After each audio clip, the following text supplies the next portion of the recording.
All across 19th century Wales, there were thousands of places of worship, and if you have Welsh ancestors, chances are that some of them were nonconformists, meaning that they were members of non-Anglican denominations which included Baptists, Independents, Congregationalists, and Methodists. Religion is important in British family history because record-keeping for the nonconformists worked differently to that of the Church of England, and you may have noticed that finding records for nonconformists can be difficult. The parish registers that form the core of the Welsh records you'll find on the big genealogy websites were created by the Church of England, and they often don't make mention of the nonconformist parishioners. In this video, we'll be looking at some of the particularities of the nonconformist registers and the best ways to find information about your nonconformist ancestors. Welcome to GenealCymru. If you like what you see here, make sure to subscribe, leave a like, and keep the conversation going in the comments. To start off, if you're not sure what religious nonconformity in Wales is all about, you can check out my previous video, Welsh Nonconformist Chapels. One thing I'd like to add to that video is that it's easy to see religion in Wales during the 18th and 19th centuries as an either-or situation. You're Anglican or you're a nonconformist.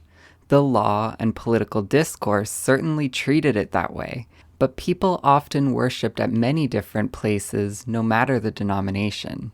So while there are general trends in how nonconformists show up in the records, it's important to learn more about your specific ancestors' lives to best find them in the records. Now let's get into the records. Baptisms. Finding baptism records is often a challenge. For some denominations, baptism was an especially important ritual that could only be carried out at the nonconformist chapel. Because they were performed in the chapel, such baptisms were often recorded in the registers that the ministers carried with them as they traveled their circuit. In these booklets, you'll often find that people from many different parishes are represented. One thing that will help you narrow down your search is finding out which chapel your ancestors attended and which minister was preaching there at the time, and then find their booklet.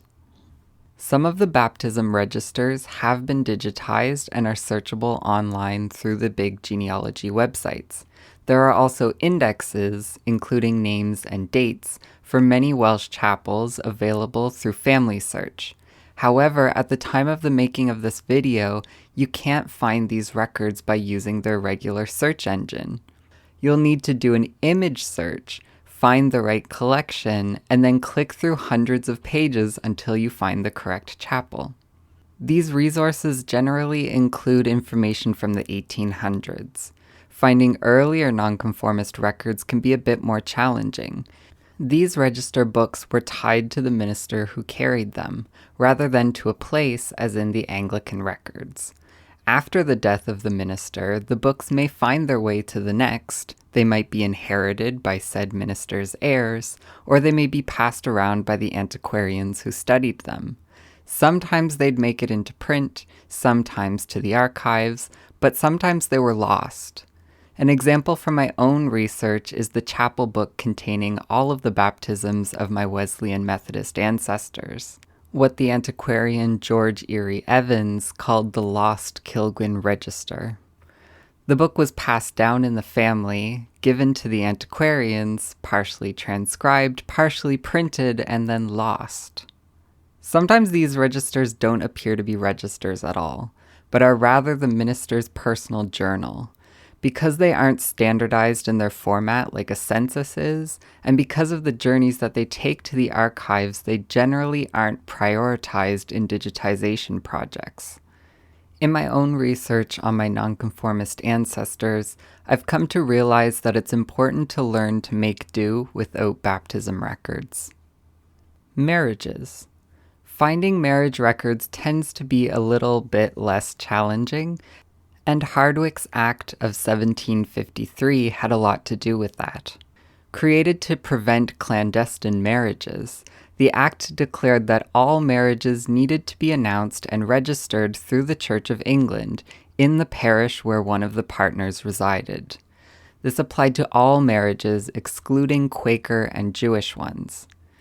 Between 1753 and 1836, the marriages of your nonconformist ancestors should appear in the parish records in some form. Sometimes you'll get clues that they were nonconformists when it's noted that they married by license rather than by banns, as in the case of my 7 times great-grandparents' marriage in 1772. After 1836, civil registration became a possibility. To find civil marriages, you'll have to locate the certificate in the indexes, which are held by the big genealogy websites. The index includes the date, a month range, registry location, and the names of the couple marrying. You must then buy a copy of the record from the General Records Office and hope that you've got the right couple. Civil registration allowed the couple to bypass having to have banns called or have the marriage recorded in the Anglican Church, but it was often a costlier option. Since they had available funds for civil marriage, these families often had enough money to send a marriage announcement into one of the periodicals that catered to the nonconformists. I recommend searching for these announcements before paying for a marriage certificate. Burials. Like marriages, burials are really useful for nonconformist research. I found that relatively few of my nonconformist ancestors were ever buried at a chapel, but rather they were buried in the graveyard of the Anglican parish church. If you find that your ancestors were buried in a chapel graveyard, you can sometimes find a booklet of monumental inscriptions from the county family history societies, or there may be information on Find a Grave. If you're unable to find your ancestors in the local parish register, make sure to broaden your search. If they're attending a chapel in a different parish, they may be buried there. This was the case for many of the descendants of the Reverend Timothy Davis of Caeronen Chapel. They lived in the parish of Pencarreg, but most were buried in the parish of Cellan, where they worshipped. Broadening your search like this is just good practice no matter what your ancestors' religious beliefs were. Newspapers and journals. The place where nonconformist records really shine is in the periodicals. You can find them for free online through the National Library of Wales. Many of the denominations had their own dedicated journals that they printed for their members. You'll find announcements for births, marriages, deaths, and poetry dedicated to loved ones, all that contain important genealogical information. You'll also find local chapel histories and biographies of local religious figures. The following are some useful titles printed by the different denominations. The Unitarians had Eyre Myfynnedd. The Baptists had Eyre Athraw and Seren Gomer. The Congregationalists had Eyre Annibynwyr, and they had Idresorfa Genilleidfaol. And then the Methodists had Eurgrawn Wesleyaidd and Cilchgrawn. As you can see from their titles, many of the journals were printed exclusively in Welsh, which was also the language of worship used in the chapels. But take a look through these journals, search your ancestors by name, search them by address or farm, and you're bound to find something. Let me know below if you know about any other useful sources of information for searching for nonconformist ancestors. And if this video has helped you find any of your own ancestors, I'd love to hear about it in the comments as well. And so ends the discussion on finding your nonconformist ancestors in the records. If you'd like to see more genealogy or Welsh history videos, please make sure to hit the subscribe button. If you'd like to support this channel or get access to exclusive content, check out the Patreon and join the newsletter. You can also follow us on most platforms just by searching GenealCymru.